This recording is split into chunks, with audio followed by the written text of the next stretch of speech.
Shoutout sa inyo, Risa Hontiveros, Franz Castro, Arlene Brosas, Raul Manuel. Sa inyo, lalo na sa mga kumukontra at nagtatanggol sa mga kriminal. Eto, pakinggan nyo. Inilit umano magdroga bago ginahasa ang isang menor de edad sa Lucena sa Quezon. Kaya nanggagalaiti sa galit ang ina ng biktima nang makaharap ang suspect. Nakatutok si John Consulta, exclusive. Ang nagmalaw, ha?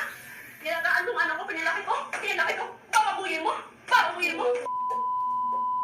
Di napigilan ng nanay ng biktima na komprontahin ng suspect nang magkaharap sa Lucena, Quezon.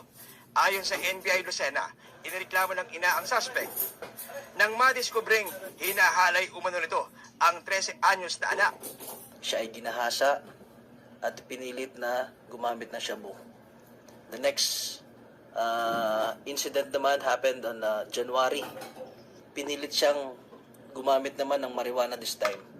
At pinagsamantala siya sa pamamagitan ng paghawak sa mga masiselang parte ng kanyang katawan. Ilang beses daw na ulit ang pangabuso at pagpapagamit ng droga. Hanggang sa nabisto ito ng nanay ng biktima nito lamang Martes. Napilitan na naman siyang sumama kahit na may previous incident na naabuso siya kasi tinatakot na siya nung kaibigan niya na pag hindi ka sumama sa akin dun sa bahay nung suspect, kakalat yung video mo. Ako yung humihingi ng tawad sa'yo, alam mo naman. Hindi naman ako ganun kasamentado. Gusto ko po siya mabulok sa kulungan para po mabigyan justisya ang kabago niyang ginawa niya at para din po wala ng ibang bata pa magbiktima. Sa utos po ng ating mahal na direktor, sasailalim po.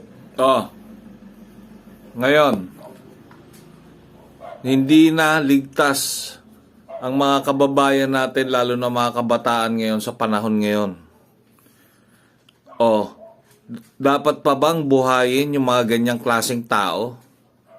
Ha? Sige nga, bigyan nyo ng magandang katwiran.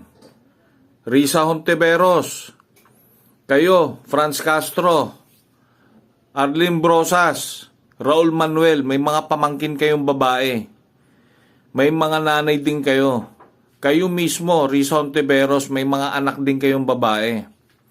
Hindi nyo kasi dinaranas ang mga ganitong sitwasyon dahil kayo ay mayayaman at may pera.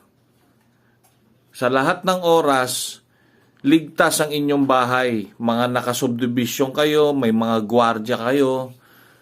Ngayon, paano ang ordinaryong mamamayan na hinihingan nyo ng boto? Kaya payo ko sa mga kababayan natin, yung mga ganyang klaseng tao, katulad nila Risa Hontiveros, nila Franz Castro, Arlene Brosas at Raul Manuel at iba pang kontra sa pagpapatupad at pagdidisiplina ni Duterte, huwag nyo nang iboto sa susunod. Sa panahon ngayon, hindi na ligtas ang mamamayan natin. Tandaan nyo yan.